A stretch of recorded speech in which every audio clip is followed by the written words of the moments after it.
Buenas noches, profesor Carlos Luis Gados y compañeros de la institución educativa Alférez PNP Mariano Santos Mateos. En esta oportunidad hablaremos sobre la cultura fenicia. La cultura fenicia se hacía llamar cananeos, pero fueron conocidos por los griegos como fenicios. Los fenicios eran uno de los pueblos más desarrollados e influyentes de la antigüedad.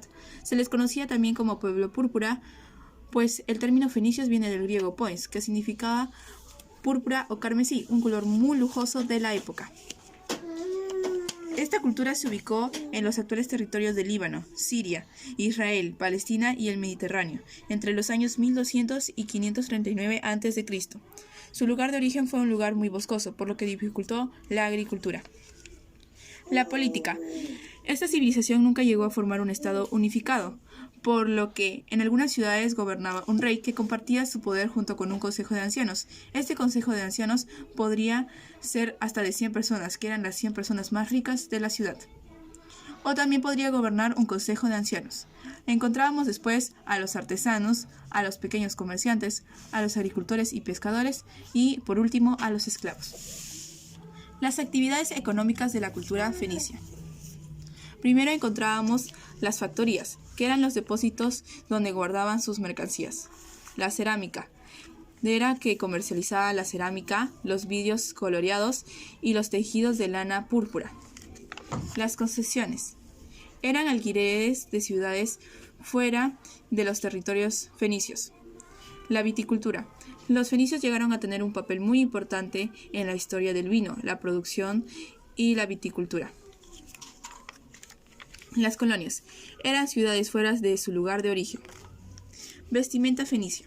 Las mujeres fenicianas llegaron a usar un tocado grande en su cabeza. Decoraban sus vestidos con bordados, formas rectangulares y flores. Los collares y aretes que llevaban destacaban por su elegancia y complejidad. Los hombres fenicios llevaban una gran pieza rectangular en la cabeza, que se envolvía por todo el cuerpo y se sujetaba al hombro. Otros modelos llevaban una abertura en la cabeza y un brazo. Asimismo, llevaban mantos y sayas ajustadas a la cintura. Las familias adineradas llevaban y teñían sus vestimentas de color púrpura.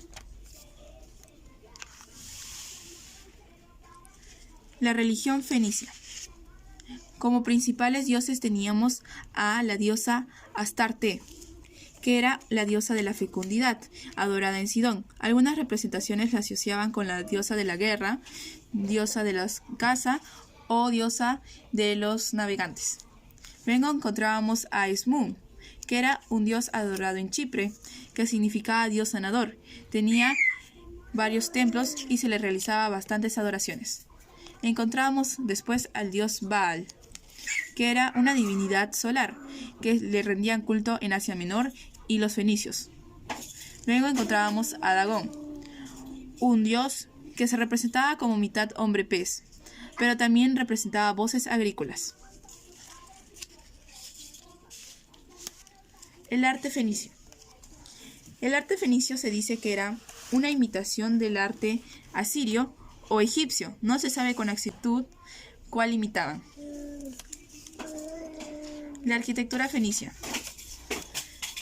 Se caracterizaban más por los dibujos que realizaban en los sellos y otros diferentes relieves en sus ruinas, y tenían edificios que evidentemente hay algunas obras arquitectónicas destacadas. También contaban con la escultura fenicia, que resaltaba en su época y también en la actualidad. El abecedario. Este fue un legado cultural que dejaron la civilización fenicia. Contaba con 22 letras, donde todas eran consonantes. Este se redujo tanto que llegó a otras ciudades y civilizaciones. La civilización romana agregó las vocales a este abecedario. Su caída. La conquista romana. La población fenicia no desapareció, sino que fue incorporada al Imperio Romano, formando parte de las provincias romanas de Italia, Hispania, África y Siria. Destruyeron la mayor ciudad fenicia, Cartago. Muchas gracias.